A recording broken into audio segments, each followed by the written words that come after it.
All right, ready.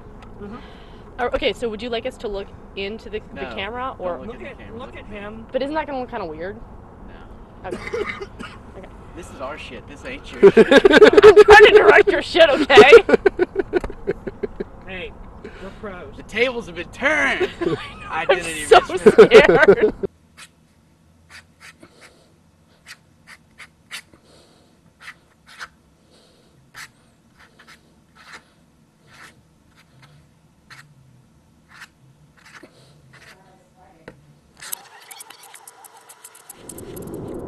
I'm Sera Tabb. And I'm Jon Headlee. And you're part of Identity Richmond. And yes, we are part of Identity What Richmond. is Identity Richmond? Defining culture itself is a very broad thing. We are all members of groups, and we're members of multiple groups. Identity Richmond is an independent documentary project in which we sort of get to stalk the various subcultures in Richmond. So we get to follow them around, learn about who they are and why people choose to socialize with who they hang out with.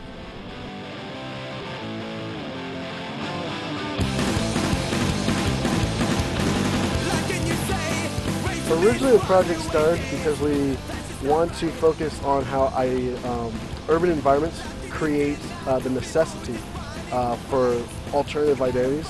You know, you need a social identity for maybe when you're at work, and you need kind of a more personal identity when you're with your friends, and sometimes those different identities are very, very different. And after we were working with the project for a while, we realized that while it was a great thing to pursue, it probably wasn't going to be very visually interesting because we're basically going to have a bunch of talking heads.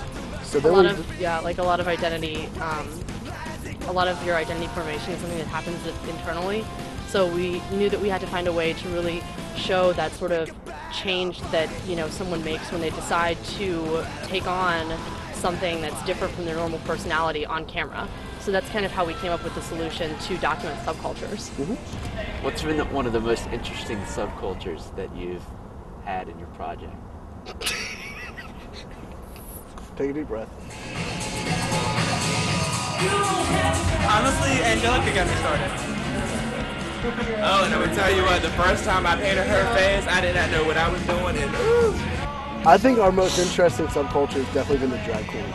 So we met up, got a hotel, had fun, put makeup on, tried out about 50 different outfits, and finally decided on one. Went out to Godfrey's, had a fabulous time, and thought we were absolutely amazing. One of them would refer to the other as he or she, basically non-discriminately. Like whenever they want, they just kind of change genders. And it was really interesting to see that dynamic because you don't always think of gender as being something that is that easily changeable. I must be born again. I must not reform my way because you can't reform your way. And I must use the truth. I'm going to rip my chest off.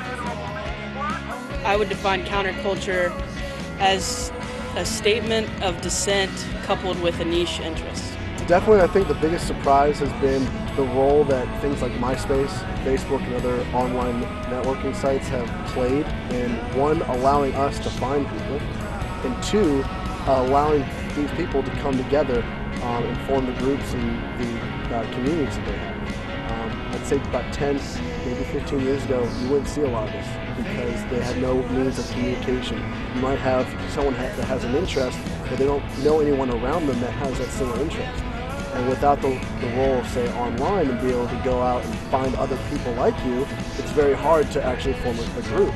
And now with things like MySpace and Facebook and message boards and the like, people can come together, plan out activities, and then go out and do it. Whereas before, it was very hard to do that. You had to go to things like conventions and stuff like that to actually find people.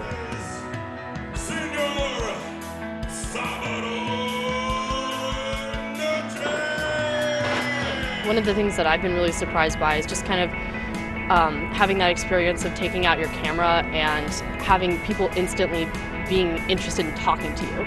I never thought that that would happen. I mean, just especially some of the groups that we've been working with are just, you know, culturally like very shy and have still been really open and willing to talk to us, and that's definitely made our project better, just people being willing and open.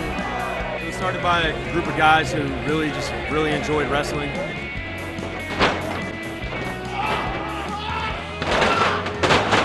then it was in a guy's backyard, actually, and then people started showing up, and so everybody decided why not do it for real, and from there it kind of turned into this. Our last show, there's like 1,000 people here.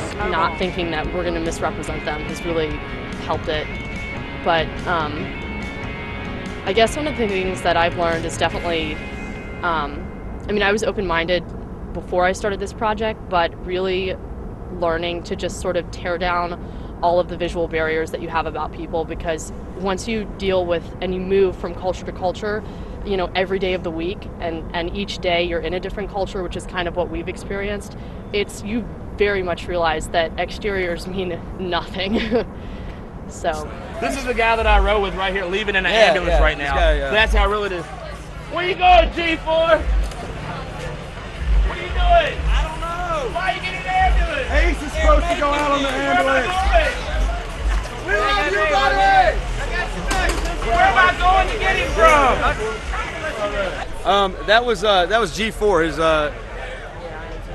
He actually got pretty badly concussed and didn't remember how.